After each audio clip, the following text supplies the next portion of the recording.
Izuku Midoriya was dead. The fact that it wasn't really his fault was a rather moot point, but it was still a point in his favor as far as most people would be concerned. He hadn't chosen to die.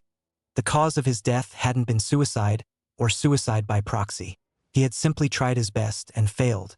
The fact that he had failed so early in his journey within the hallowed halls of the pinnacle of heroic academia that was UA was tragic, for sure, but also perhaps fitting. Izuku, for all his training with the world's #1 hero, was still a boy full to the brim with self-doubt. He wasn't sure of himself in any way about anything. He doubted his worth most of all, whether he even deserved to be here. His own father had left him and his mother when he found out Izuku had been born quirkless.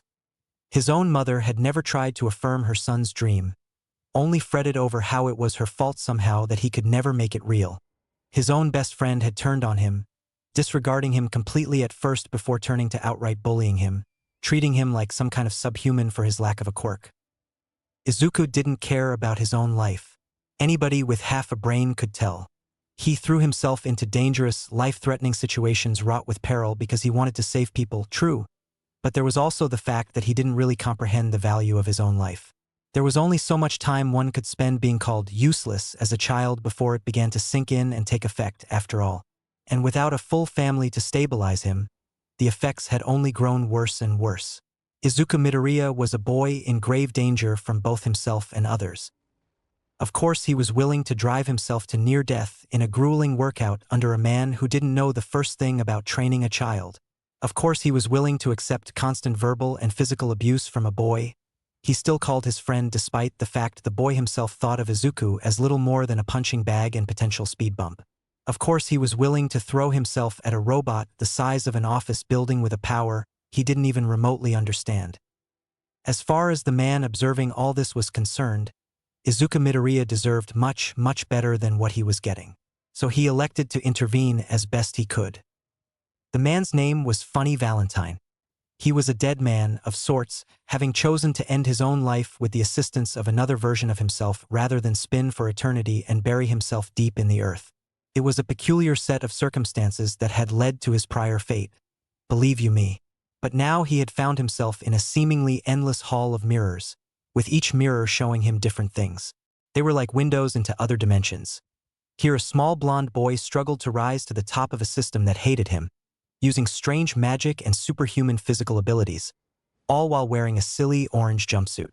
There a man in all black with one arm of metal and one of flesh swung a sword the size of a man around, killing horrific monsters to avenge the love of his life and attain vengeance against his oldest friend and most faithful enemy. He had watched all of these and learned, but the tale of Izuku Midoriya spoke to him in a way the others did not. Perhaps it was the boy's father, gone from his life at such a young age, or the way he fought not for himself but for an ideal he loved. Perhaps it was his dogged determination to not let the world keep him down, in spite of its greatest efforts, or his endless dedication to his own heroic dream. Regardless of reason, Funny Valentine very much liked Izuku Midoriya. So much so he wanted to do the boy a favor. Using the power of the mirror, he rewound, right to the point where the boy was about to die.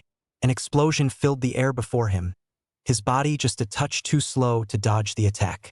The explosion had come from a fellow student, the very same boy who had with years of verbal and physical abuse turned Izuku Midoriya into a stuttering, socially impotent mess of a boy barely able to stand up straight without worrying about people seeing him.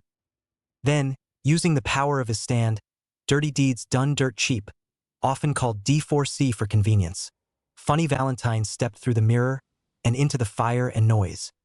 He wrapped his coat around Izuku Midoriya in the moment before the fire hit them, and disappeared a second time, materializing back in the hall. There they stood in silence for a moment, Funny backing up and freeing Izuku from his coat. Izuku screamed in surprise, his glowing fist sending Valentine flying.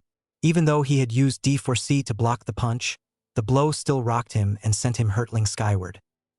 He pulled off his pink coat, however, and wrapped himself in it, materializing between Izuku and one of the mirrors he had nearly backed into. He let the coat fall, before tapping the boy on the shoulder and taking a quick step back. "Hello, Izuku Midoriya," Funny greeted, nodding at the much smaller boy. He had known Izuku to be short, but even Funny at his rather average 5'10" towered over the boy.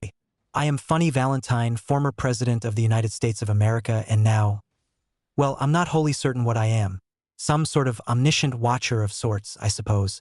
That doesn't really matter, however. Izuku was staring at him, and it disturbed Funny to see that in spite of the fact that his right arm was broken in approximately 9 places, the boy wasn't even whimpering. His jaw was clenched and his breathing short and hurried, but it was obvious that the extreme pain was nothing truly special to him. Funny had been on the receiving end of some truly vicious attacks. He had been shot, stabbed, burned, choked, and even very nearly died of thirst once. But usually these things had simply killed him, and another version of himself had entered his prime reality using the inherited power of D4C. This boy was suffering, and not even a single sob or whimper escaped his lips regardless.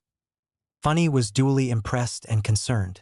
Impressed with the boy's resilience, and concerned because of the boy's age and lack of any professional training. He offered the boy a hand, gloved in purple velvet. Izuku stares at him for a moment, before trying to take it in his own shattered right hand.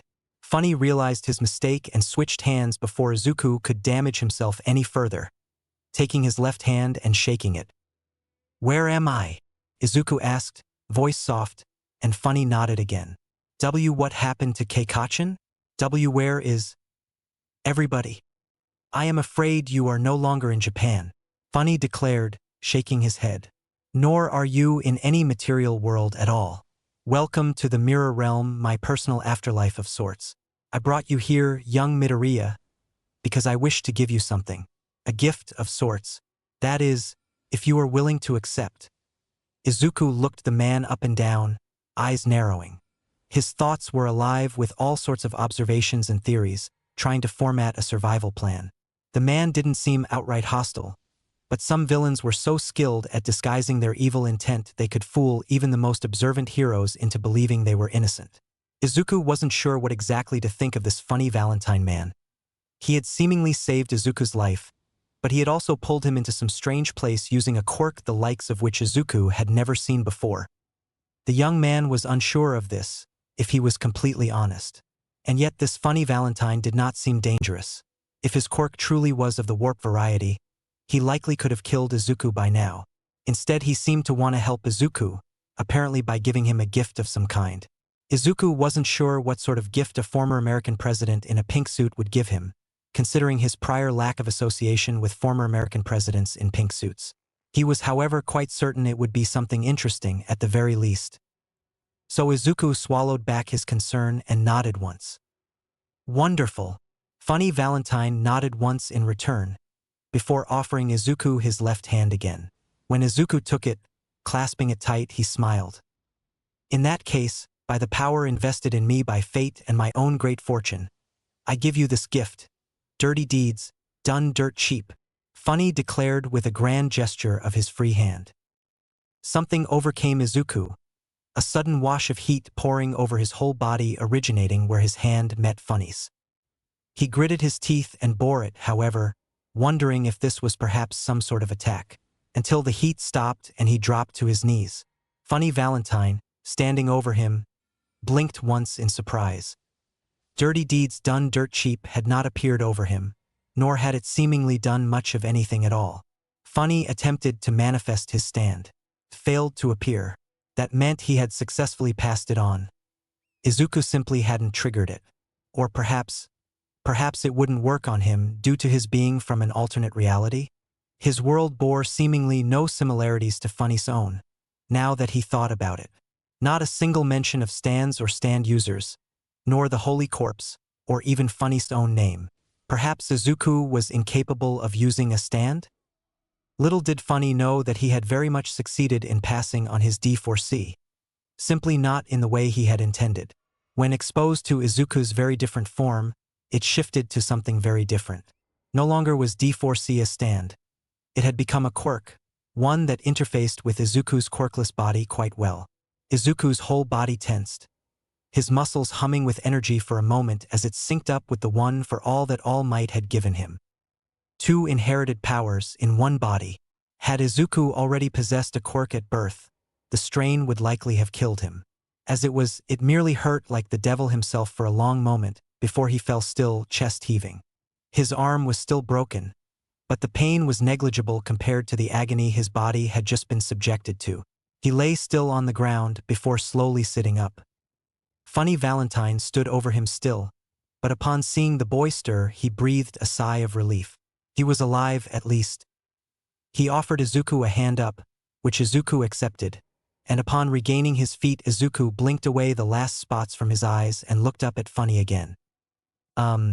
Did it work?" he asked. Funny just shrugged. "I cannot say," he replied. "My D4C has gone somewhere. Do you feel any different?" Izuku felt around for the power he apparently now possessed. He felt the constant surge of one for all, an endless wellspring of power. But beside it there was something else, something new. He reached for that, and felt a strange rush of energy. He heard Funny make a sound of surprise, and when he looked at his hands he saw something. A strange ghostly after-image of bizarre leather-like armor covered in stitching. He touched one hand to the other, but felt nothing. D4C. Funny breathed. "Of course. In your world, stands are an aspect of your own bodies, not of the soul. So it bound to your physical form." Funny suddenly reached down and grabbed his jacket where it lay discarded on the floor, before throwing it over Izuku. The jacket fell to the ground, Izuku's body disappearing, and when Funny lifted it, there was no sign of the boy's presence at all. "Valentine-san?" he heard, from behind him. Is this supposed to happen?" Valentine turned, to see Izuku's upper body sticking out from between two of the mirrors, his lower half nowhere to be seen. The boy was panicking, flailing his broken arm, and Funny quickly moved to the boy's side to help him out of his little jam. "Yes," he confirmed, as he took Izuku's left hand and pulled him, letting the boy slide the rest of the way out of the space between mirrors and land on the ground. "This is the power of your D4C. It allows you to move between dimensions and points in space when you are between two objects. You can also apply this effect to others, moving them to other dimensions as well. If you can locate another version of yourself, you can pass on your power to him and send him back to your dimension. This means you can survive any injury if you can shift dimensions fast enough." Izuku looked at his hand, willing D4C back into existence. He admired the design of his new ghostly armor, apparently the essence of his quirk or stand or whatever. He closed his fist, and then looked back at the space between mirrors. He looked behind him to another pair of mirrors and then reached between the two mirrors. His hand emerged between the two behind him, vanishing from sight at the end of his arm. He kept pushing it through, more and more of his arm moving through, until he saw his own back when he pushed his head through. This is incredible, V. Valentine-san," he declared, stepping the rest of the way through the objects. I've never seen anything like this. Most quirks are usually very simple, obeying the laws of physics to some extent, but this is, unless it's somehow disassembling my atoms and shooting them off to the other location at light speed or something, I don't understand how." The boy fell into a mumbling rant, his train of thought accelerating to dangerous speeds. Valentine just watched for a little while, leaning back against one of the mirrors and relaxing. Without D4C, it seemed as though he was no longer able to move through the mirrors into the worlds beyond. He lamented the loss for a moment, before Izuku looked in awe at his own hand again, and he was reminded that it was now in good hands. "Izuku," Valentine said, drawing the boy's attention again. "There is something I must warn you about. D4C is powerful, but whatever you do, you must never move anybody but yourself between dimensions, especially if you want to protect them. If two versions of the same person meet each other in the same dimension, they will merge, killing them both instantly. This can be a good way to dispatch of your enemies, but it means moving your friends and allies between dimensions is an extremely dangerous endeavor." Izuku nodded rapidly, clearly understanding the instructions and warning. Funny sighed in relief. The boy was not ready, but at least he understood, and it was time to return him to his home dimension. But first, every other version of yourself now knows of D4C, he explained. When you appear before them, they will be ready to accept it and carry on your mission. If you wish to heal your broken arm now, You need simply travel to another dimension and give it to one of your counterparts. Recovery Girl can fix this, Izuku replied, shaking his head. I'll only use that power if I have to. Very well. Funny nodded once, offering the boy his hand to shake again. The two did so, before Funny handed him his pink coat. Then go forth, Izuku Midoriya, and be a hero. I, for one, believe in you. Izuku sniffled, and Funny wondered if perhaps he would cry before going. But the boy swallowed down his tears, and shock at being informed that there was someone who believed in him, and reached out to touch the portal. The glass parted around his hand like water, and he stepped into his own world once more. Katsuki Bakugu's monstrous explosion rushed forward to engulf him, and Izuku threw Funny's coat over his head. He faded away and re-emerged behind Katsuki, between two steel pillars.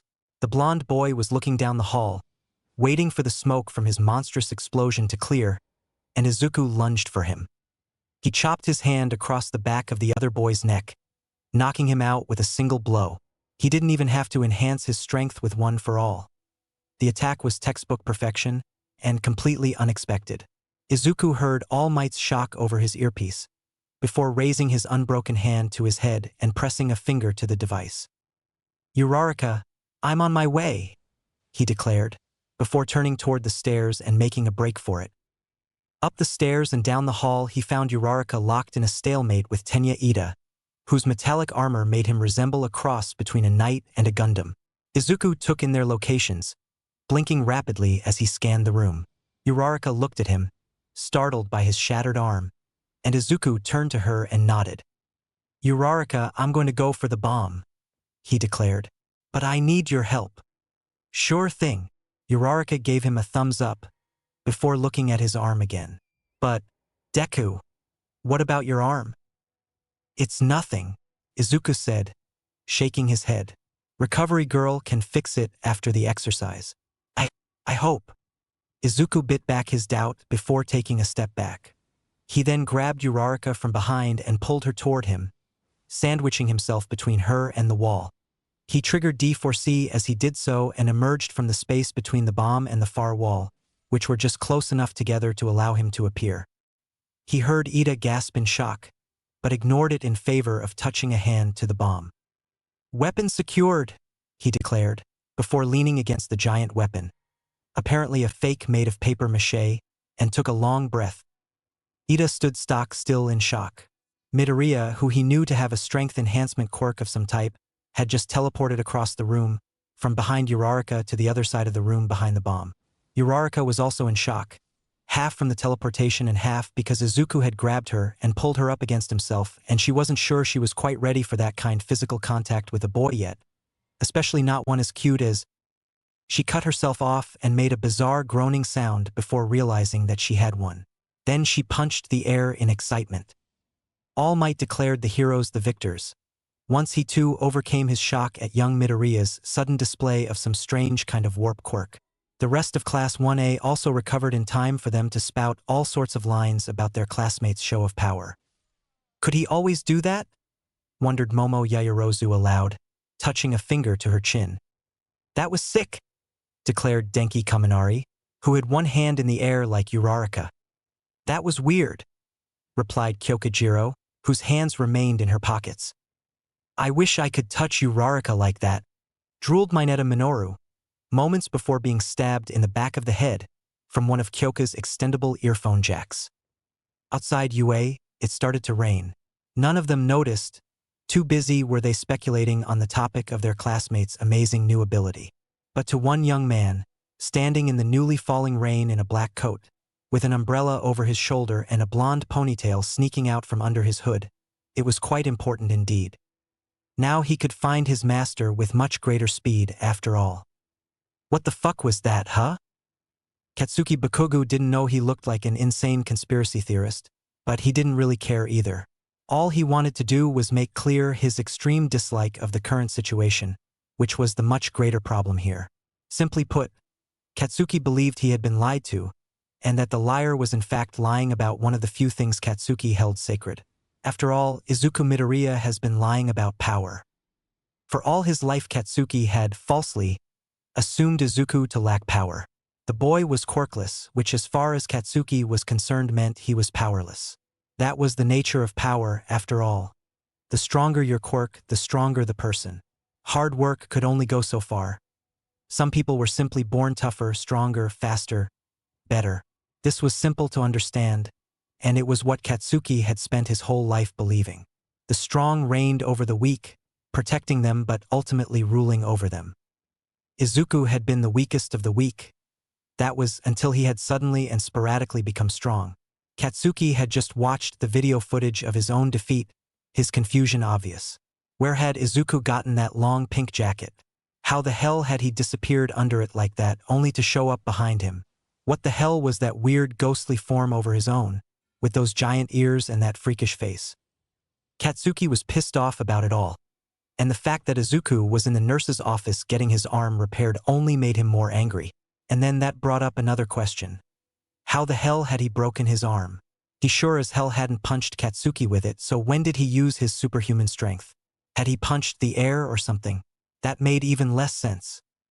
Young Bakugo, I can assure you we intend to find out exactly what suddenly gave young Midoriya this impressive new ability, All Might said, placing a massive hand on Katsuki's shoulder.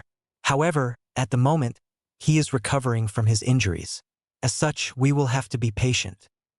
Katsuki nearly went off on another tirade, but a serious look from All Might and the realization that most of the rest of his class was staring at him saw him shut his mouth a moment later, though not without another moment's consideration for perhaps trying once again to explain his displeasure.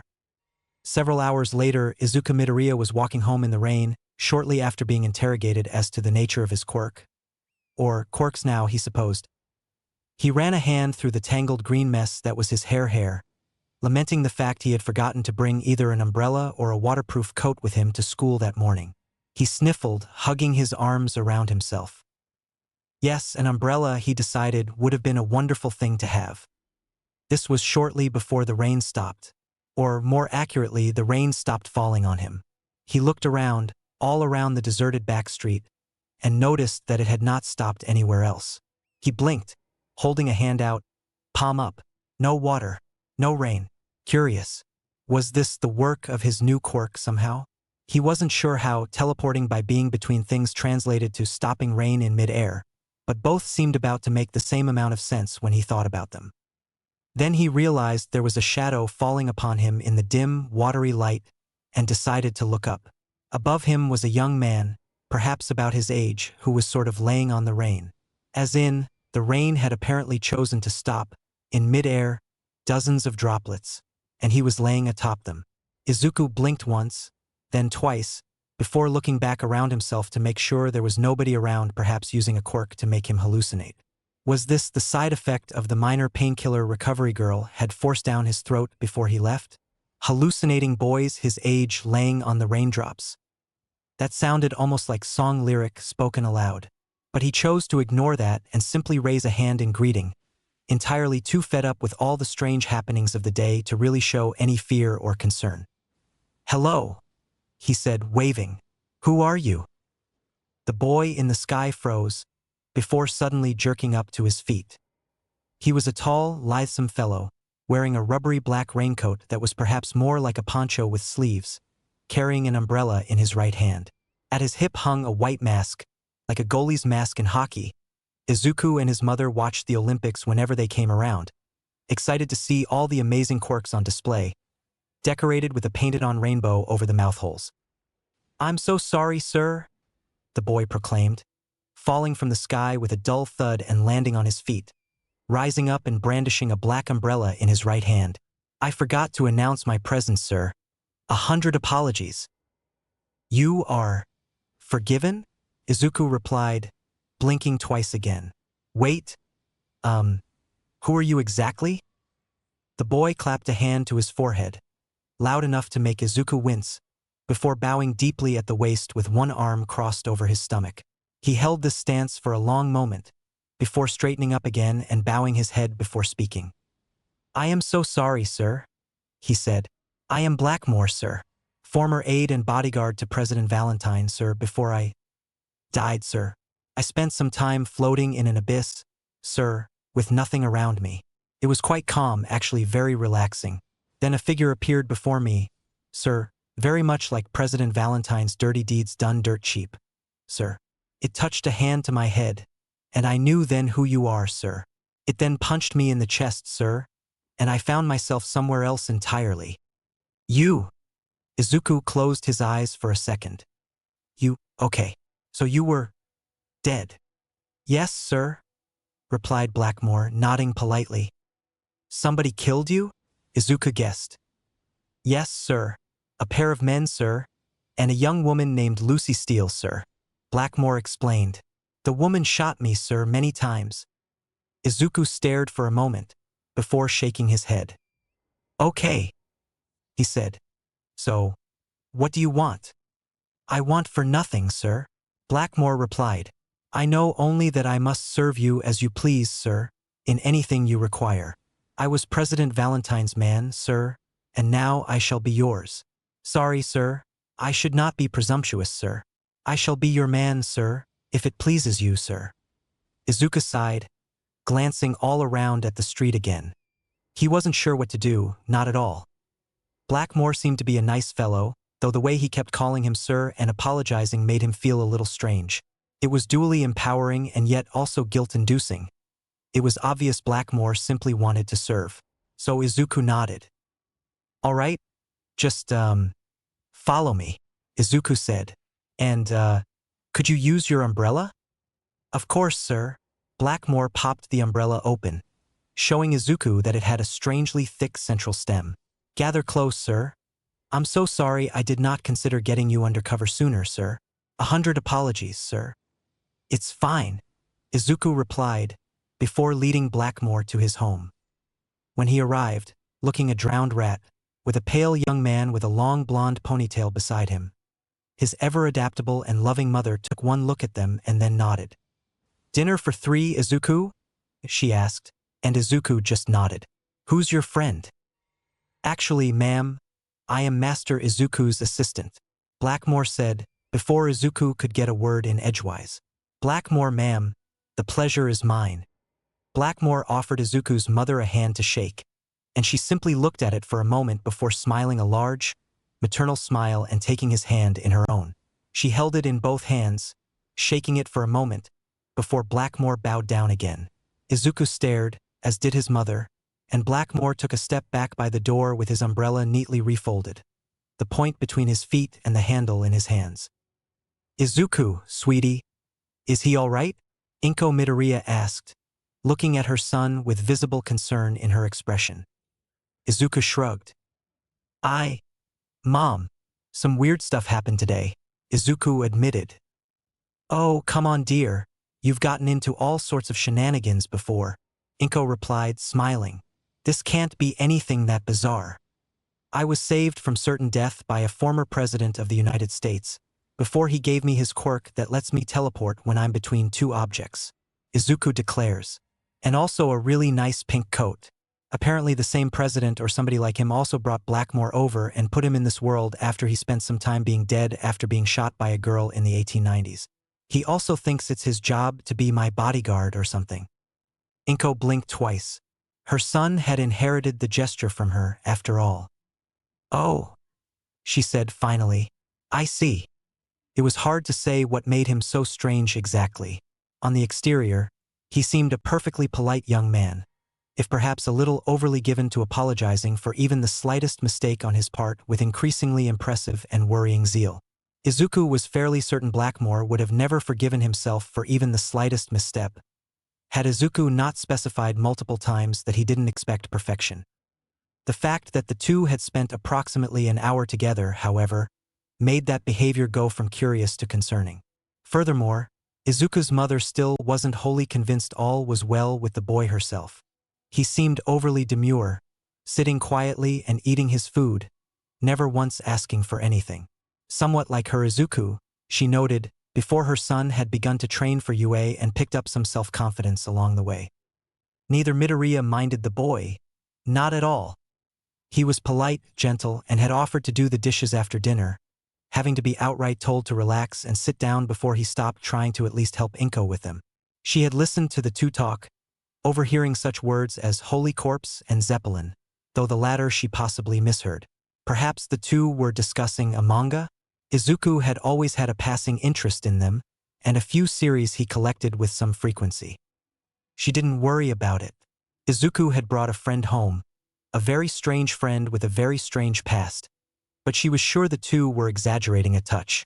It should be noted at this point that Inko Midoriya, for her many great virtues, was not the most wholly observant person, and was perhaps a touch too trusting when it came to her son.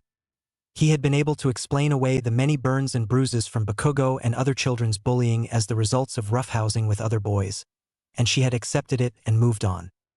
This Blackmore seemed to be a good boy, and that was enough for her. Even if that mask of his was a little suspect, though she supposed it could have just been part of his prospective hero costume. Or maybe just an item with which he had some emotional attachment. Izuku still slept with an All Might plushie in his bed, after all. "So I am to remain at home with your mother and assist her with the housework, sir?" Blackmore repeated Izuku's words back at him, and Izuku nodded. He had just heard one of the most incredible tales in his life, one involving superhuman abilities. Not that these were all that unique to him. Daring rogues, terrible villains, and a heroic man doing all he could to make his country the greatest in the world. It involved the mummified body of Jesus Christ, a horse race across all of the mainland United States, time-traveling gunslingers, and a man who could turn into a dinosaur. And that was just the parts Blackmore had witnessed and been told about. There was apparently much more he had only heard rumors of, not to mention all the things that had surely happened after his death. Izuku had then absorbed the information, and then gotten to doing what he did best, planning and worrying about details. Blackmore couldn't just attend school with him.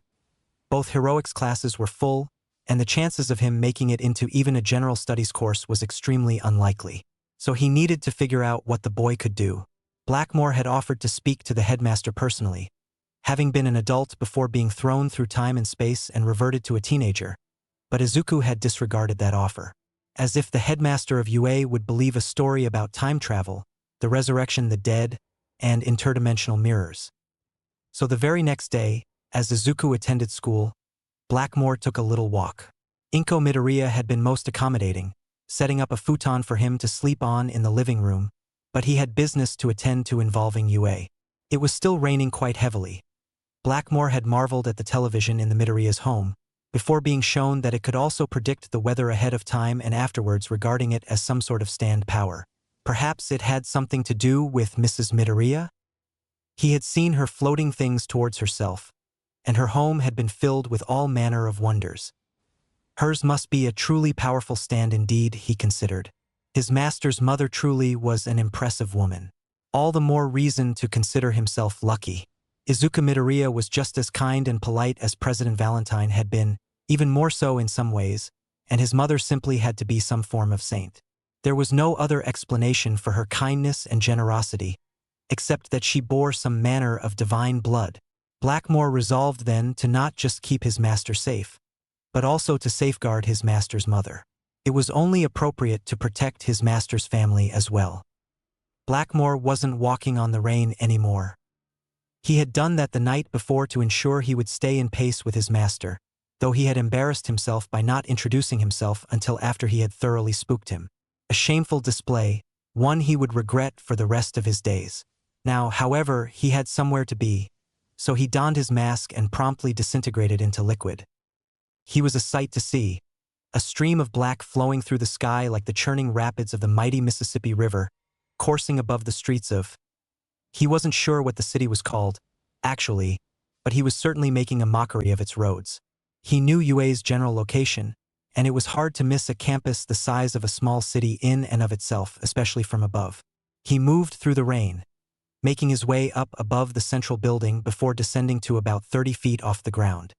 He noted the large picture window in the side of the main structure, through which he could see a large office.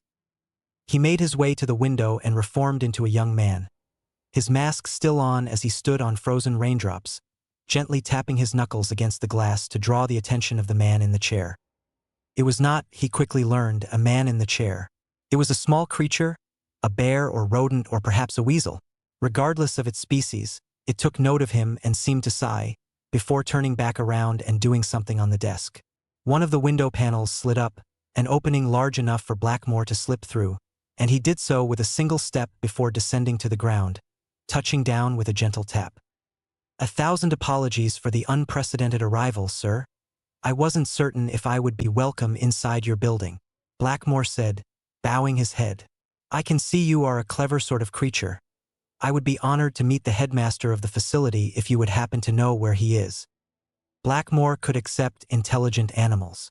He had heard tales of animals with stands before, ones that gained intelligence nearly identical to that of a human, and simply assumed this curious bear-rat-weasel creature was one of them. Besides, in his brief stint of wandering before locating his master the previous night, he had seen all manner of curious individuals with animalistic aspects walking the streets. Perhaps this fellow was just one of those? "Blackmore?" the creature squeaked, giving the young man in question quite a fright. "Ah, yes, young Mr. Midoriya said you might be coming along." Blackmore reached up and pulled off his mask, deactivating his Catch the Rainbow and allowing the rain outside to resume falling. A sudden downpour before settling back into its much more steady fall. He took a long breath, happy to be free of the mask. Ever since he had arrived, he had found it to be solid. No longer a manifestation of his stand, but instead a simple mask, made of painted and lacquered wood. It was smooth to the touch on both sides, and still attached itself to his face by some unknown, almost mystical means, but it still looked exactly his stand as it had been.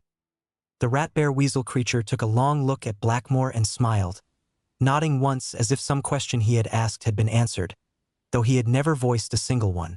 Blackmore offered a hand for the creature to shake, which it took on its handpaw. Blackmore, it should be noted, had little classical education in any matters not related to the act of service and assassination, and accepted with a firm shake. "So, young Mr. Blackmore, how can I help you?" the creature asked. "I am Nizu, the lovable headmaster of UA. Am I a bear? A mouse? Something else? Nobody knows." Blackmore, quite unsure how to reply to that particular greeting, simply smiled and allowed the headmaster his eccentricities. The fellow was a bear-mouse-weasel hybrid. After all, he could be permitted a few behavioral tics. Blackmore was well aware he had those in spades. It was a crucial part of the reason he had come to serve President Valentine. "I would like to enroll in this academy, sir," Blackmore replied, bowing his head again. "I must be near Master Midoriya so I might serve and protect him, as is my duty as his aide, sir. I cannot do this if I am barred from the grounds of your school, however, and I am aware that in this form I am unable to serve as a staff member, sir. Therefore, sir, I must throw myself upon your mercy and hope to be accepted in spite of my lack of history in this place." Nizu, Blackmore thought it impolite to continue referring to the man-bear-mouse as a creature. After all, placed a paw under his chin and pondered this for a moment, before gesturing to the chair across his desk. "Please, young Blackmore, take a seat," Nizu said. "I would like to call upon a coworker to weigh in on this discussion, if that is all right with you. You may be familiar with his name. He is known to most of the world as All Might." Blackmore did know this name, as one plastered all over his master's bedroom walls on posters and pictures of all sorts. He was a hero, apparently, akin to President Valentine but without any political power. He was also openly known to the world to possess a stand, or quirk as they were called in this world, though nobody knew what it was called. "That is very much all right with me, sir," Blackmore nodded, sitting down and relaxing a little in his chair, though he remained in a ready stance to burst into action if something happened. Without rain, his stand was useless. However, this did not render him in any way defenseless. He was trained in hand-to-hand combat, and his umbrella was not simply a means by which he could shield himself from rain. Nizu pressed a few buttons on a pad on his desk before speaking into a curious circular black device, apparently summoning All Might from a distance. Blackmore found this most intriguing. Was this Nizu's stand power, to project his voice across great distances? Quite useful in his role as a headmaster, no doubt. If only Dirty Deeds Done Dirt Cheap had been able to lend President Valentine the same ability. Blackmore swallowed down his grief at his greatest failure, however, and awaited All Might with some trepidation. And with those 5 words from Aizawa, the class went nuts. It seemed like every single person present raised their hand, eager to take on the duty of a class president, and each had a very different reason for it. Yugo Aoyama wanted the job because Class 1 had deserved a shining beacon to represent them. and who among them shone as brightly as he did? Katsuki Bakugo wanted the job because he believed himself better than any and all of his classmates, even if that shitty cheater Deku had beaten him just yesterday. And Minoru Mineta wanted the job because somebody had to create a rule about maximum permissible skirt length. Dang it, and if he had to do it himself then so be it. Tenya Ida, being a man of culture, a learned young man well educated in the intricacies of government, leadership and otherwise managing groups, raised his hand as well. He was trained for a role such as this, practically raised to be class president and, eventually, the leader of a hero team like his beloved older brother. He took a long look around the room, taking in his fellows. He picked out from the crowd 5 people whose hands stayed down, a full fourth of the class. Shoto Todoroki, ever distant and withdrawn, who merely watched with mismatched eyes as his classmates clamored for the position he cared nothing for. Momo Yaoyorozu, who looked about half a moment from lifting her hand, though she continued to hesitate. Tenya wondered what that was about. She was just as well educated as he was, and likely just as appropriate for the role.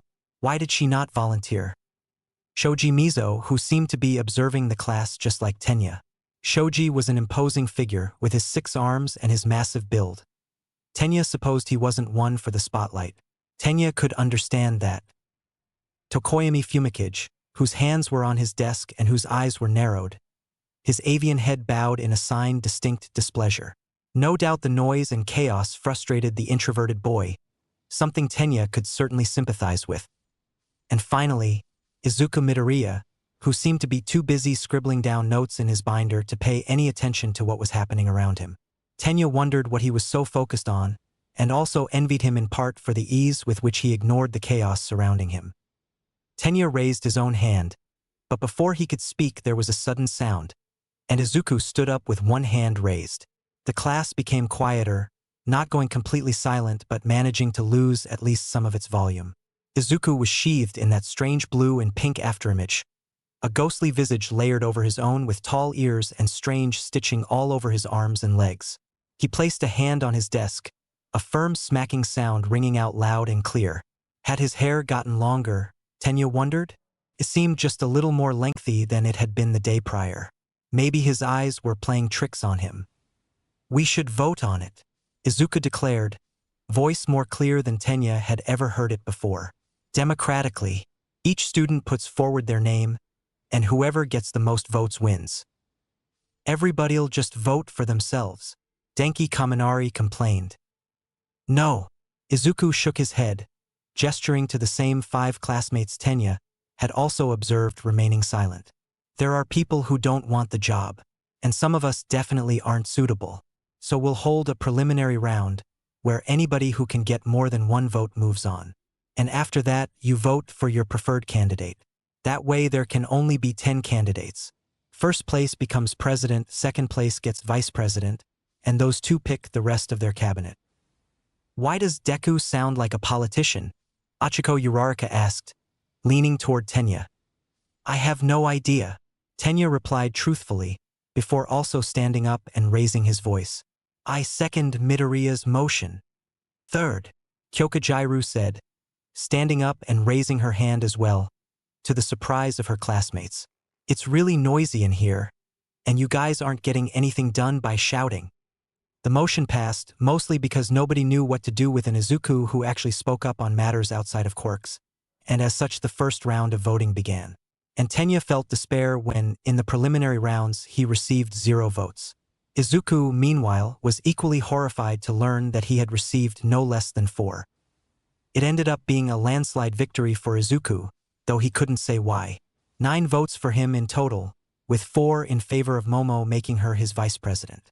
The other 3 candidates received the remaining 7 split amongst themselves, leaving Denki Kaminari in particular quite sad. Izuku didn't really pay attention to that, however. He was too busy suffering a minor panic attack as a result of his new position and authority. Class president. He was class president.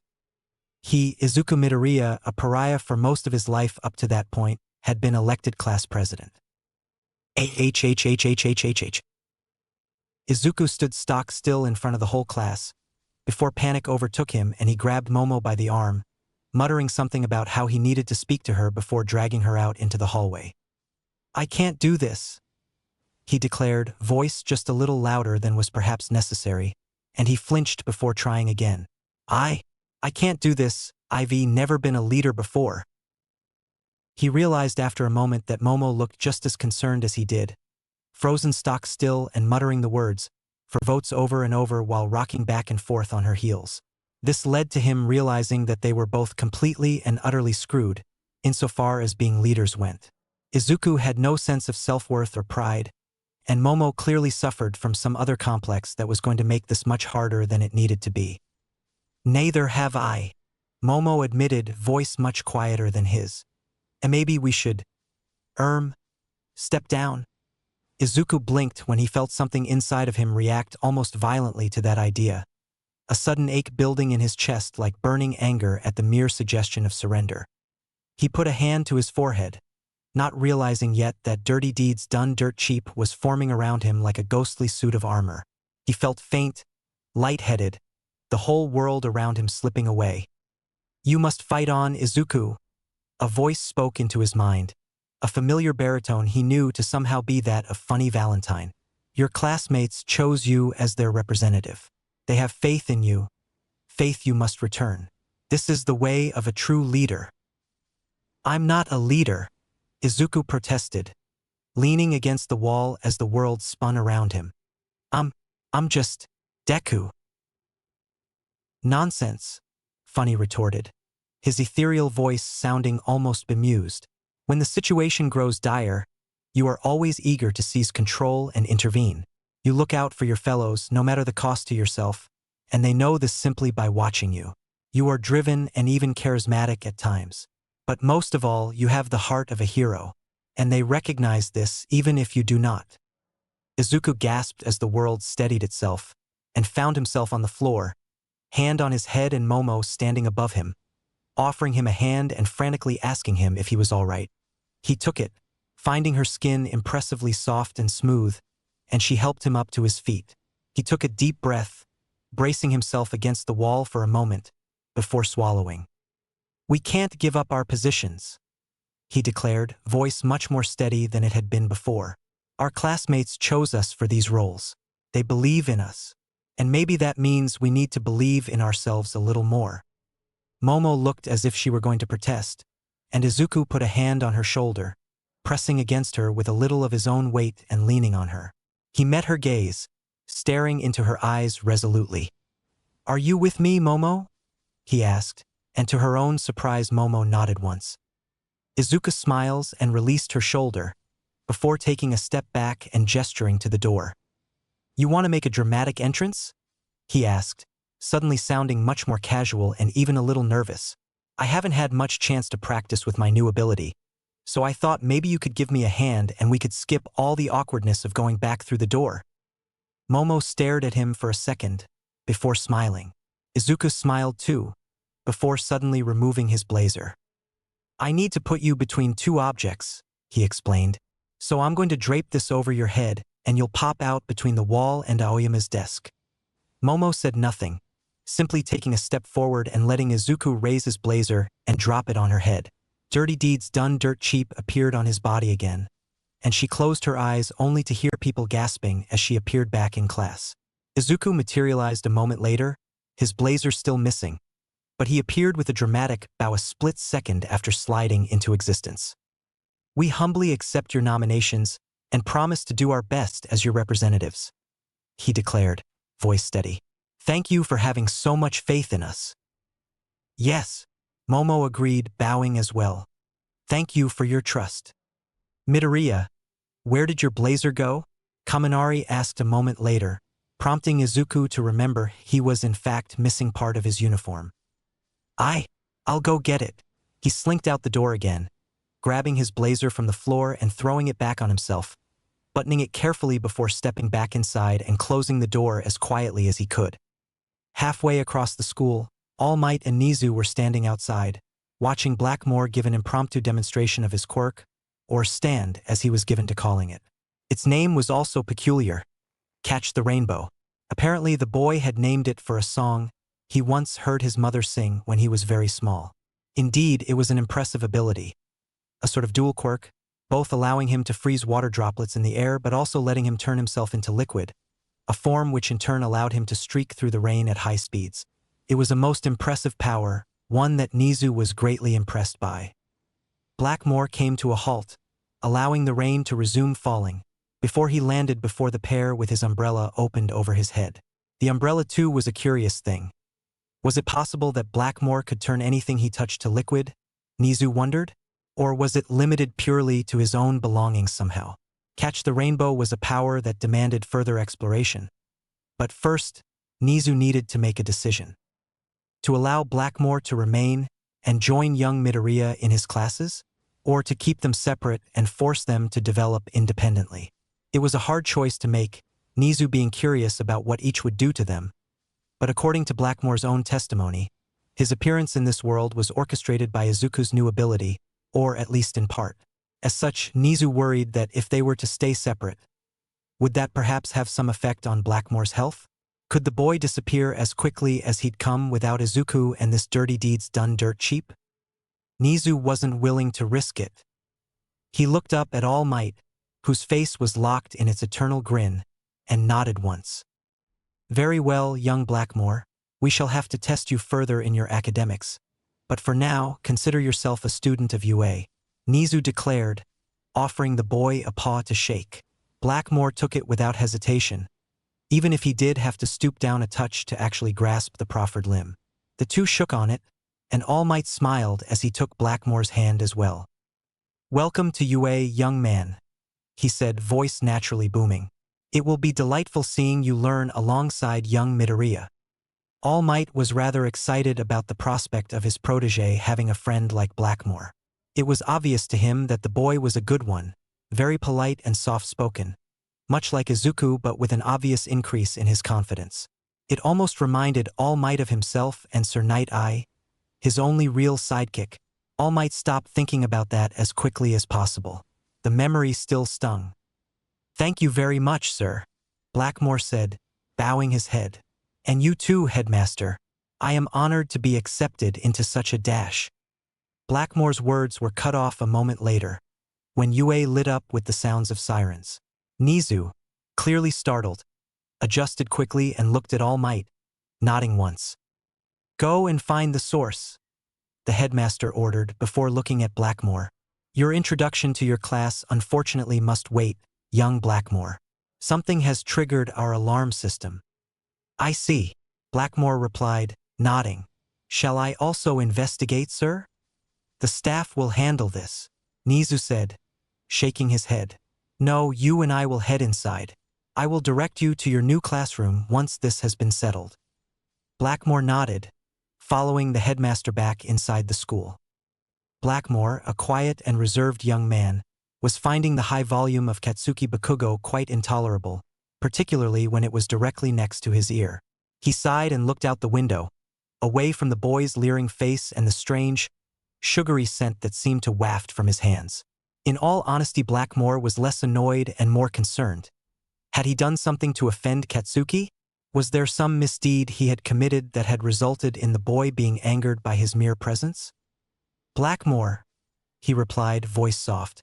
Roland Blackmore. You an American or something? Katsuki asked next, to which Blackmore nodded. Great, so you're some sort of exchange student then.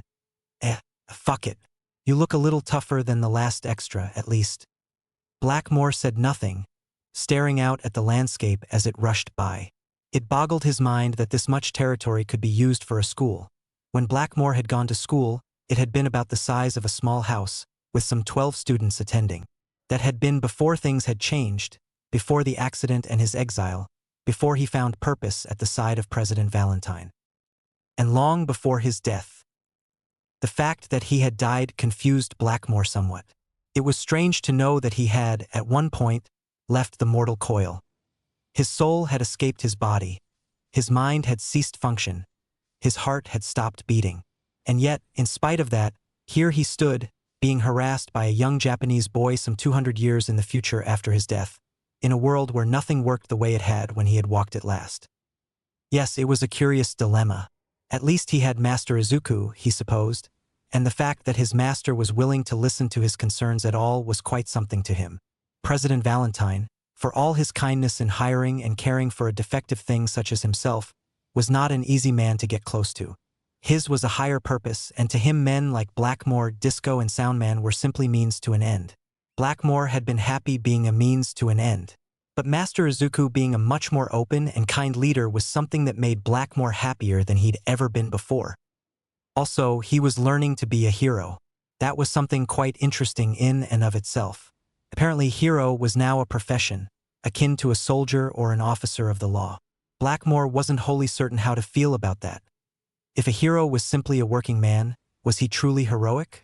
Was not a hero one who fought for something greater, like President Valentine? What was to stop a hero from becoming just another sort of job like a bank clerk or a farmer? What made a hero in a world where a hero was a working man?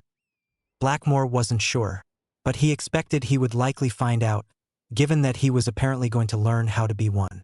He sat in his bench, next to a somewhat sullen girl apparently named Kyoka, though he was informed that he would have to call her Jiro.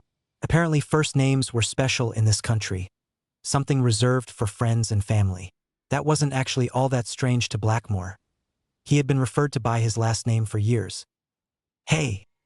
The girl spoke up, catching his attention. "Yo, Blackmore, right?" Blackmore looked at her, blinking. Katsuki, or Bakugo he supposed, had ducked back into his own bench next to a muscular boy with spiky red hair. Kyokujiro was a smaller girl, slender and pale with purple hair. Blackmore stared for a moment, noting that she froze under his gaze and seemed almost shocked for a second, before she shook her head and continued speaking. Are you related to Richie Blackmore?" she asked, cocking her head to the side. "Famous American rock star type? You have the exact same last name, and I just thought since you were also from America." Blackmore pondered that question for a second. He didn't know what a rock star was, unfortunately, nor did he know all that much about his family. Due to his defect, he had been something of a shameful secret for his parents to hide, kept out of sight and mind of the rest of his family until the incident had occurred. However, he did remember a grandfather. "I had a grandfather named Richard Blackmore," he said, nodding once. "Yes, my grandfather's name was Richard. I do not believe he was a rock star of any sort. He was a farmer, as far as I know." "Maybe further back?" Jiro pressed, and Blackmore shook his head. He didn't know. He presumed not, considering most of the references these people made were from after his time alive. He had recognized Lincoln's name and a few other presidents, but beyond that, nothing much rang a bell. Chances were this Richie Blackmore fellow had lived long after Blackmore, likely a descendant of his. His brother had wed as far as he knew. Chances were Blackmore was related to this Richie somehow. "Wait," Jiro held up a hand. "Didn't you say your quirk was named Catch the Rainbow? Like the song by Rainbow?" "Richie Blackmore's band with Ronnie James Dio." "Dio." Blackmore blinked when she said the name. Diego Brando, another enemy and also sometimes agent of President Valentine's. Had Diego Brando survived the events of the Steel Ball Run after Blackmore's death? There was a curious question, but not one he could answer. Looking through books in the library, he was able to read Japanese somehow, had taught him that in this world, the Steel Ball Run either hadn't happened or had been a very minor event, likely the former. President Valentine had not existed either, curiously enough. But did Diego Brando still exist? What of Disco and Mike O, and even perhaps Blackmore himself? Had President Valentine simply died in the desert, rather than finding that fated piece of the holy corpse? Where had the world shifted so radically from his own? What had been the great change that saw so much end up so differently? Blackmore did not know, and that did not worry him, not as much as perhaps it should. But then again, Blackmore did not think it his place to think. He thought it his place to serve, and serve he would, no matter what. "Master Valentine named my stand," Blackmore declared. "It was named for no. I shall not say not unless ordered. That is my secret to keep, and I apologize for wasting your time." Jiro cocked her head to the side, before chuckling. Blackmore blinked again, and she looked away. "All right, keep your secrets, mystery boy," she said, obviously amused. "I'm not gonna force you to talk." whilst Blackmore attempted to discern the whims of the opposite gender. A fearsome task for any boy no matter their age. Izuku was being grilled on the strange and attractive, according to Mina Ishido, foreigner who had rather suddenly replaced Mineta Minoru as their 20th student. The smaller boy had been shuffled away with a surprising swiftness, before Blackmore had been dropped in his desk and Izuku had realized that his life was simply going to stop being simple now. Thank you for asking. The fact that Blackmore still called him Master Midoriya, and was exceedingly polite to anyone and everyone who gathered around him was not helping matters in the slightest. At that point, Izuku had given up on convincing Blackmore to just call him Midoriya, or something of the sort. Apparently his title was here to stay, and neither hell nor high water could convince Blackmore to drop the honorific and treat him normally. So, he's American, right? Tsuyu asked, cocking her head to the side. Or maybe British? American, Izuku replied, nodding. He's from Virginia. Blackmore was born in Pennsylvania, but I suppose it's close enough. Funny added in his mind, Izuku practically able to see the man nodding in his mind's eye. Just remember that he is an exchange student. Your headmaster and teachers were all quite insistent on that. Man, I wonder what happened to get him swapped with Mineta so quickly, Kaminari added from behind. He just showed up so fast. It was crazy. I bet it has something to do with All Might, Hantasiro interjected. He spent a lot of time in America, right? Maybe Blackmore has something to do with a hero he worked with or something like that. Izuku didn't say anything. The less he connected himself to Blackmore, the better things were. He had at least managed to convince the boy to act as normally as possible in front of his classmates, which mostly meant not constantly standing beside Izuku with his umbrella in his hands. He was wearing his black coat and hood again, deciding that those and his mask would be his hero costume, at least for now.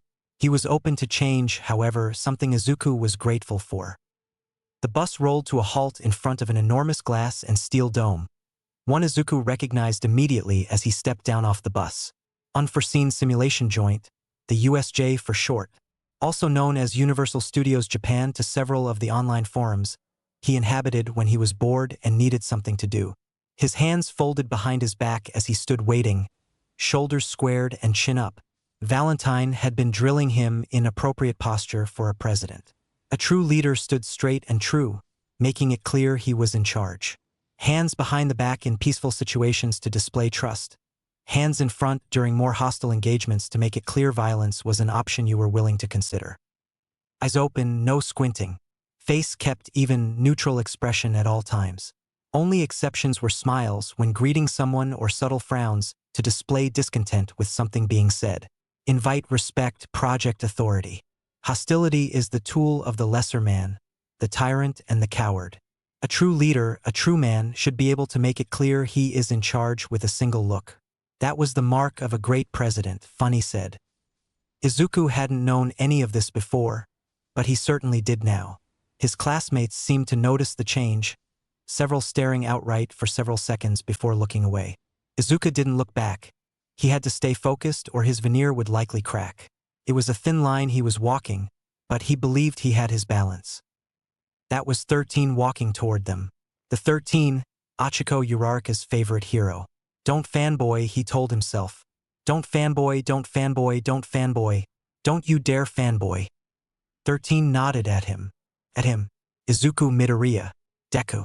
The useless one, the one nobody liked until he showed them what he was. His eyes went wide for a split second, before he felt a gentle mental prod from Funny and forced his expression to even out again. Mission accomplished. He set his jaw and smiled, bowing at the waist and bringing his arms to his sides. This was something he had explained to Funny. Bowing was akin to shaking hands. It was something Funny was unsure of, but at least seemed to understand. They were headed inside now. Good. Hands at the sides again, expression neutral. Don't trip on the stairs. Don't trip on the stairs. Made it inside. Holy crap, he noted this place was huge. The dome was big from the outside, but on the inside the highest point was at least 200 feet up at its highest point. He let his gaze wander, taking in the various zones the actual USJ was divided into.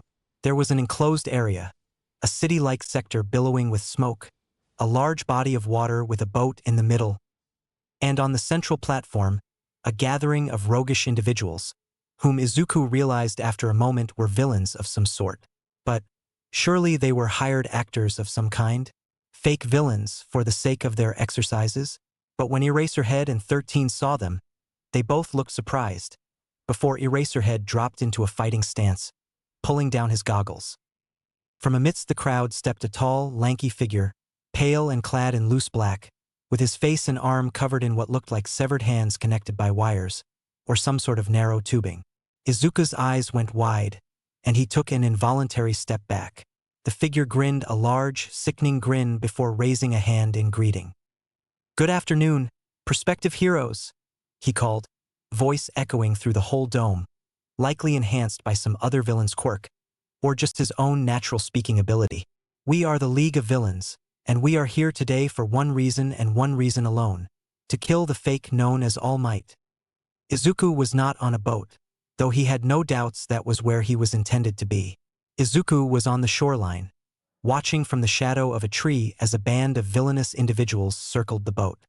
He was not aboard the boat because while he had been teleported to it by a man wreathed in purple fog who had a powerful warp quirk, he had used dirty deeds done dirt cheap to teleport away from the water and to the shoreline.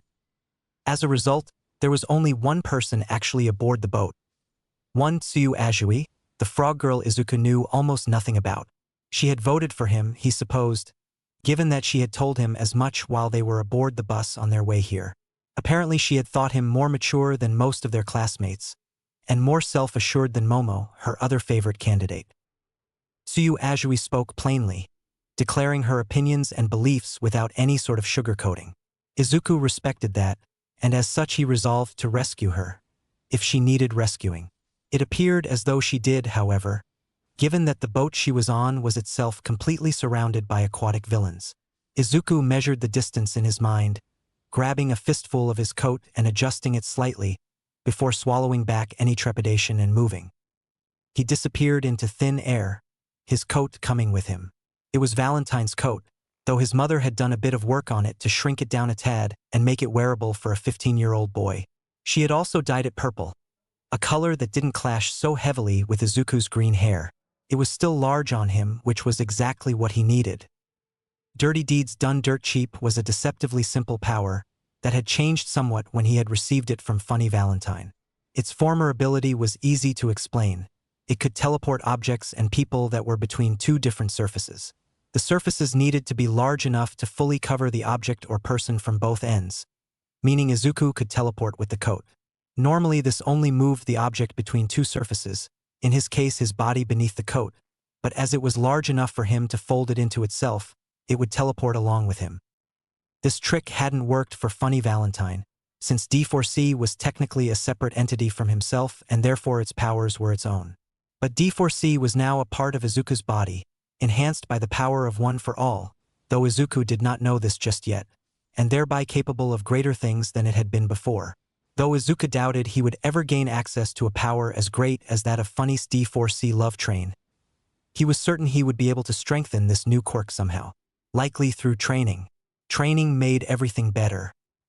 Izuku materialized behind Tsuyu, from the space between the door into the boat's cabin and the actual doorframe. It was a tight squeeze considering the door was only a little open, but he managed to make it work with some twisting and wriggling.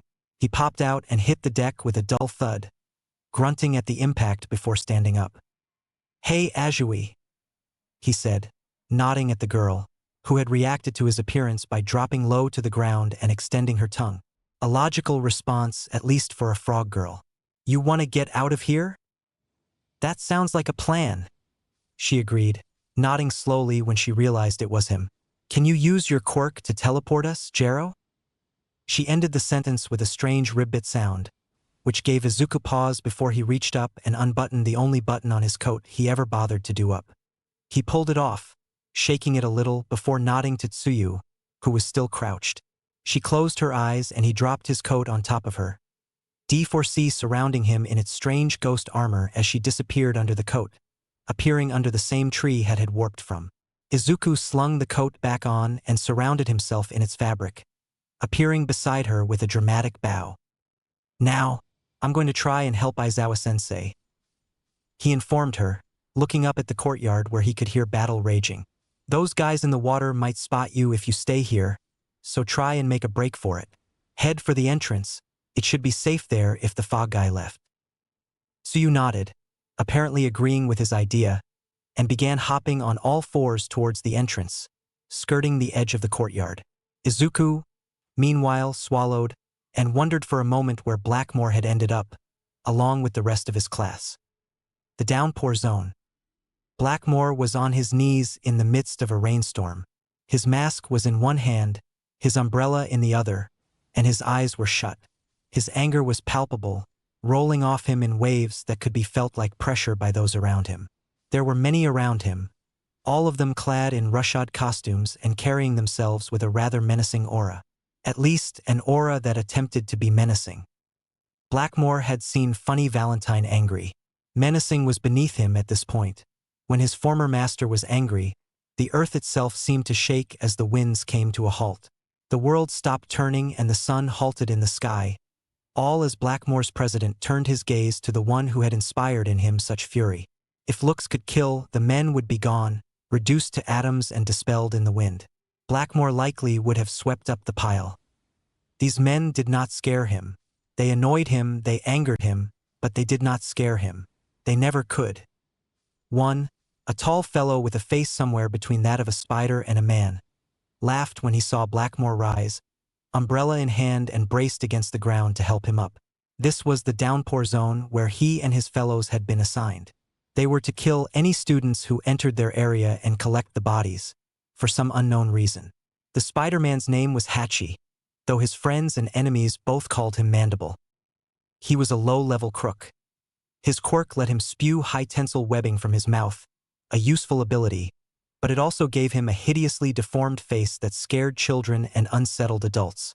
He had spent most of his life as a pariah, falling in with the worst sorts of people and discovering that he relished in inflicting pain on others, the same way they inflicted pain on him. He clenched his fists when he saw the boy look up, noting his handsome face. He would have to be sure to disfigure this little snot a bit, he decided. "Get out of my way, please," Blackmore said aloud, voice low and menacing. The villains, all 6 of them, laughed and jeered, one taking a step forward. All around them, the rain poured, and Blackmore felt his frustration build. Hachi smirked and darted forward, stopping inches from the boy and hissing in that spider-like way that scared so many of his prospective victims. The boy didn't even flinch. Instead, he raised a single hand, wrapped up in a black leather glove, and snapped his fingers. Hachi felt different. Something was wrong. Something had changed. He turned his head and gasped as holes opened up on his mandibles, one of them being torn off instantly by some unknown force. Behind him, a woman screamed, and Blackmore took a step back. The rain, Hachi realized, the rain had stopped moving. What kind of quirk was this? "My apologies." The boy put a mask on his face, a weird thing like a hockey goalie would wear, but painted with a rainbow across the mouth. "But I have business to attend to. I recommend you remain still, or my stand will tear you to shreds." Water is a harsh thing when it is frozen in place. Hachi realized with horror that this kid was just walking through the frozen raindrops. Or, more accurately, they were just passing through him like he wasn't even there. Was this kid a ghost? Or some kind of ghost? Or maybe his stand was... What was a stand? Didn't he mean quirk? Hachi's mind was addled by the pain of losing a mandible and having his body frozen in place. The rain had cut right through him in its frozen state. This was a killer's quirk. This kid was going to kill them if they moved. "What the fuck kind of hero are you anyway?" Hachi asked, turning his many eyes to the boy and speaking in a low rasp. The boy sighed, shaking his head. Behind the mask, he was frowning. "I am not a hero," Blackmore replied, before stepping up on the raindrops. "I am a butler, and you are ruffians, who will stay here restrained as you are until the authorities come to pick you up. Farewell." He turned to his liquid form and flowed up and away, through the downpour zone, leaving Hachi and the other villains trapped in place by his stand. They couldn't even watch him leave, unable to turn for fear of being pierced by the rain. So they stood in silent fear. And in a nearby alleyway, under the shelter of a torn-off dumpster lid, but still surrounded by the deadly frozen rain, Katsuki Bakugo watched him go with a snarl of rage. The courtyard. A hammer blow to the side knocked Shoyuta off his feet, sending him skidding across the concrete of the central platform. He narrowly avoided plunging off the edge by throwing his capture weapon around a nearby villain, using the man's weight to stop himself from falling before twisting around and reversing his own momentum, firing the man off the edge as he himself skidded to a halt and brought his capture weapon back around. He dropped to one knee, coughing, and a coppery taste in his mouth sent a shot of panic straight through his heart. He was coughing blood, always an ill omen. Furthermore, his vision was blurring, his dry eye growing worse and worse with every passing moment. He longed to close his eyes and rest, his every muscle burning with stress and fatigue, but he ignored those demands and forced himself to his feet, the splitting pain in his side a mere footnote in his mind. He had bigger problems to deal with than a few fractured ribs. The remaining villains, for one, and that monstrous black creature for another.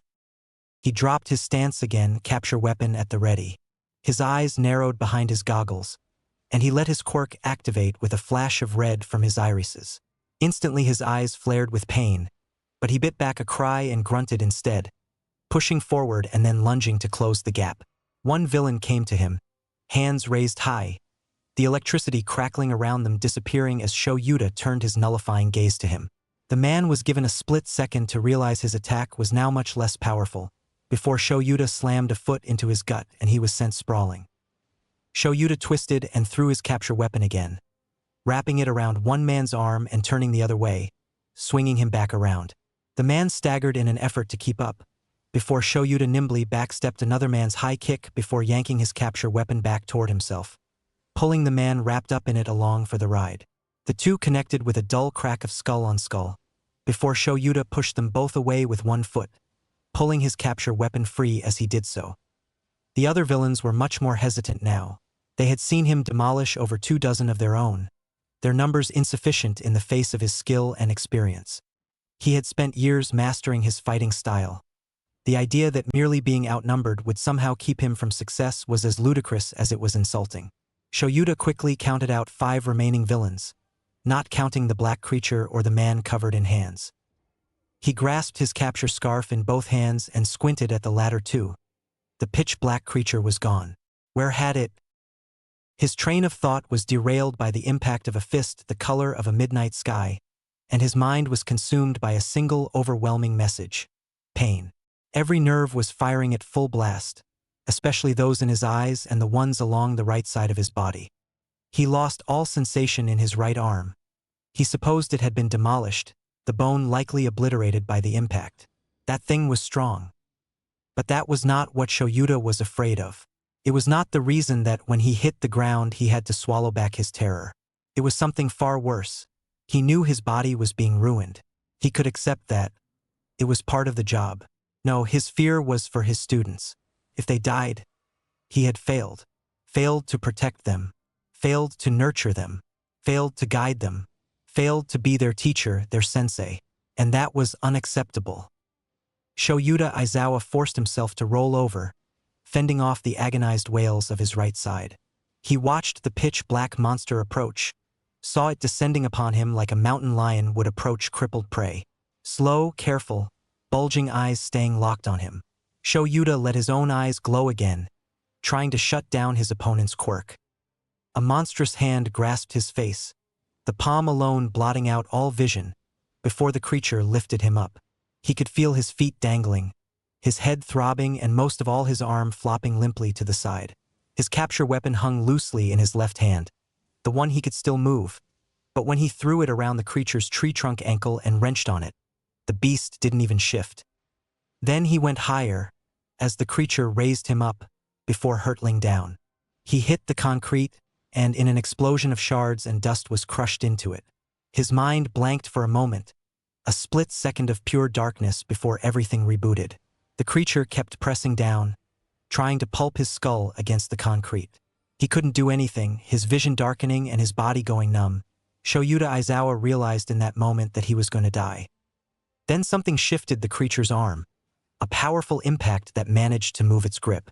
The beast released Shuta's head, twisting to face this new threat, and through his blackening vision Shoyuta saw 2 bright colors moving. Green, he noted, a dark pine green, and a deep, rich purple, regal and kingly. Then his eyes closed, and he lost his battle against unconscious. Izuku Midoriya saw his sensei pass out and sighed with relief as the black monster turned to face him, bulging eyes refocusing on his form. Izuku's left arm was broken from his last punch, but fortunately he had a plan. It was probably a bad plan, one that would never actually work, but it was at the very least worth a try. He dropped down low and lunges at the monster, right fist crackling with the power of One for All, before he twisted in a dodge away from a wicked fast punch and let himself fall to the ground. He pulled his coat around, using the way it was loosely draped on his shoulders and held in place by a single button, and sank into the ground using dirty deeds done dirt cheap. Funny had told him of this tactic, one he had frequently used to prolong his battles. It was a way Izuku could use to go all out, to fight to the point of death, and keep on fighting afterwards. Izuku sank into the ground and rose back up from under a person. He noticed a collapsed form. Denki Kaminari was absolutely exhausted from a long day of rescue exercises, and in his exhaustion it took him a moment to realize there was somebody under him, inside the concrete and emerging slowly, until a hand grabbed his forearm and pushed, rolling him into his side long enough for the figure to scramble free. The rest of Class 1A stared at Izuku Midoriya, including Izuku Midoriya, who looked far less surprised than the rest of them. Is it time?" And Izuku Midoriya without a purple coat asked, the tips of his fingers pressing together. The Izuku Midoriya who had come from beneath Kaminari nodded once, pulling his coat off and tossing it to the second Izuku. The one the class knew caught it and pulled it on, and suddenly the change of costume to a simple spandex top and black pants made much more sense. The floor Izuku dropped to one knee, cradling a busted arm, and this world's original Izuku smiled at him. "These guys can take care of that," he said, before nodding at the new Izuku. "I'll handle it, don't worry. You're safe here." The floor Izuku just nodded back, before the Izuku now wearing the coat pulled it around himself and materialized again. He came up from the ground, right behind the black monster where a large chunk of concrete had left a space between itself and the floor for him to exploit. He materialized, and then cocked his arm back and delivered a 100% punch with his left arm and fist, shattering the creature's left shoulder blade. It whirled around, but Izuku had already dodged the opposite way and so brought his foot around in a wicked roundhouse to the creature's face, knocking a small chunk off of its beak. He saw the beak growing back almost instantly, and swallowed before shrouding himself in the coat again and disappearing. He landed on the ground with a groan, before a hand grabbed his coat and pulled. He rolled over, eyes blurring for a moment, and saw a third Izuku pulling on the coat, glancing down and giving him a nod. "It can regenerate," the Izuku on the floor warned, and the new, silent Izuku nodded again before disappearing. He reappeared and immediately chose a crippling blow, driving a boot into the back of the monster's knee with One for All, snapping the more fragile bone. He used the kickback from the attack to push off the creature, turning and raising a fist to deliver a 100% punch into the ground beneath him. This slingshot him sky high, and he turned to adjust his angle one more time and bring a One for All charged leg crashing down on the monster's exposed brain. He missed, his foot smashing into its already damaged shoulder and breaking it with all the combined momentum and the power of One for All, before he used his remaining arm to shroud himself in his coat and disappear again. The next Izuku had a different gambit in mind. He directed his first punch at the floor, smashing his fist into the ground and raising a massive cloud of dust to hide the field, before making a break for it. Hopefully his idea would work, though he wasn't wholly certain. Shigaraki Tamura watched with wide-eyed shock as the boy disappeared and reappeared, over and over again, always showing up just to deliver a couple of powerful, ultimately distracting blows to his Numu before disappearing. He looked around to find himself alone, the 5 remaining trash mob villains all having run off. Useless sacks of meat and hit points. He would settle this himself. Years of battling bosses and plotting raids had prepared him for this sort of fight. He already knew the boy had a weakness. His warping seemed to rely on his coat. Shigaraki wasn't sure how he healed during his disappearances, but he didn't really care either. All he wanted was to cripple the little bastard and move on with his plan. Eraserhead was down, the students were still mostly scattered and communications were still jammed. He still had a chance, he just needed to bait All Might somehow. Killing these kids would probably do that easily enough. Shigaraki snarled and got moving, hands curled into claw-like shapes at his sides. One grab would be enough, one good firm grip to turn this agitating glass cannon into dust. He just had to stay low and let Numu draw his attention, then strike when the kid wasn't able to predict it. The coat was crucial, he reminded himself. He skulked around the edge of the fight, watching the boy use his weird-ass quirk to appear and disappear before he saw an opportunity. The kid disappeared and materialized mere feet from Shigaraki, hands still clutching his jacket. Shigaraki lunged forward and grabbed a fistful of the kid's shoulder. He tightened his grip to a bone-crushing white-knuckle hold, and then blinked in confusion when nothing happened. The kid turned, and Shigaraki released and took a step back, before spotting a flash of red out of the corner of his eye. Impossible. Impossible. Eraserhead was supposed to be dead. Eraserhead had been beaten, bludgeoned, and crushed into the goddamn floor. But here he was, standing upright, body fully intact and free of any battle damage. Shigaraki felt that stupid scarf weapon wrap around his body, his quirk failing to activate when he took another long stare from those glowing red eyes. He noted a second too late that Eraserhead did have a tell. His hair lifted up when he used his quirk. Damn it, he should have seen it sooner. He bucked and writhed in the clutches of the weapon, screaming for his Numu. No such luck. Eraserhead spoke, and Shigaraki blinked when the voice was that of a woman. Midoriya's been keeping that thing pressured. He's popped both eardrums and gouged out an eye. Your backup isn't going to dash. A hole of black shadow appeared in reality itself, a flat plan in a three-dimensional space, and then closed, severing the capture weapon part way through its own length. Both Shigaraki and the weird female Eraserhead fell backwards, stumbling as their mutual struggle was suddenly brought to an end. Shigaraki fell down and into the floor, through a portal opened behind his back, and found himself standing next to Kurogiri on the far end of the concrete platform. This is a disaster, Shigaraki declared, disintegrating the loosened capture weapon with his restored quirk and freeing himself. That kid is hacking, he has to be. Nobody is that powerful besides Sensei. It would appear his quirk is quite impressive, Shigaraki Tamura. Kurogiri agreed, nodding his gaseous head. However, take note. He has not defeated Numu in the slightest. He has only succeeded in slowing it down. When All Might comes, Numu will still be able to kill him. Shigaraki scowled and kept watching.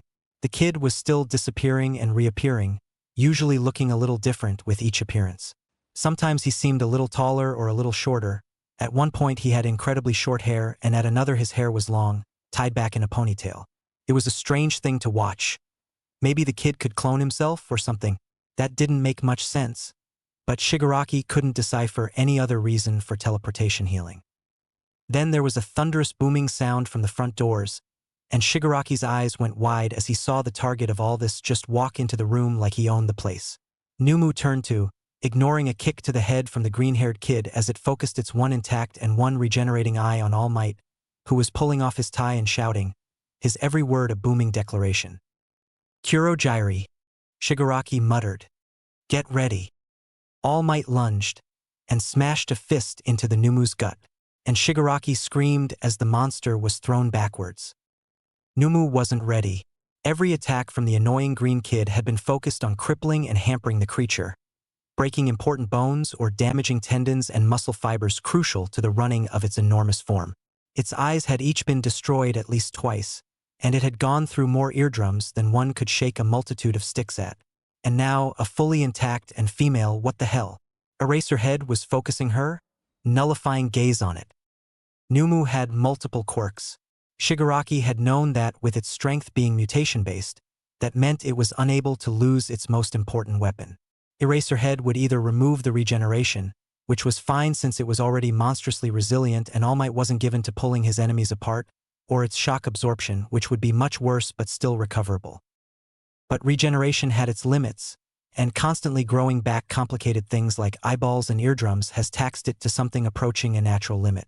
Meanwhile, with its shock absorption gone, that meant All Might has just pulped most of its innards with a single strike. Shigaraki watched in horror as his vaunted All Might killer, the most important aspect of this plan, was hammered across the concrete square and into the ground. All Might didn't just stop with one attack either. He gave chase, delivering a powerful two-fisted smash attack that slammed the creature into the floor. Then he started digging, punching a veritable trench in the ground using his two fists and Numu's body. Numu had been pushed to the limit, and tragically without orders from its master or any real strategic thinking of its own. It was brought to the end of its unnatural, monstrous life by one final crushing strike from All Might. Shigaraki snarled, but before he could do much of anything besides be angry, the boy in the purple coat came running toward them, his fist crackling with that green energy. He looked more or less the same as the original now, with slightly longer hair and a little taller.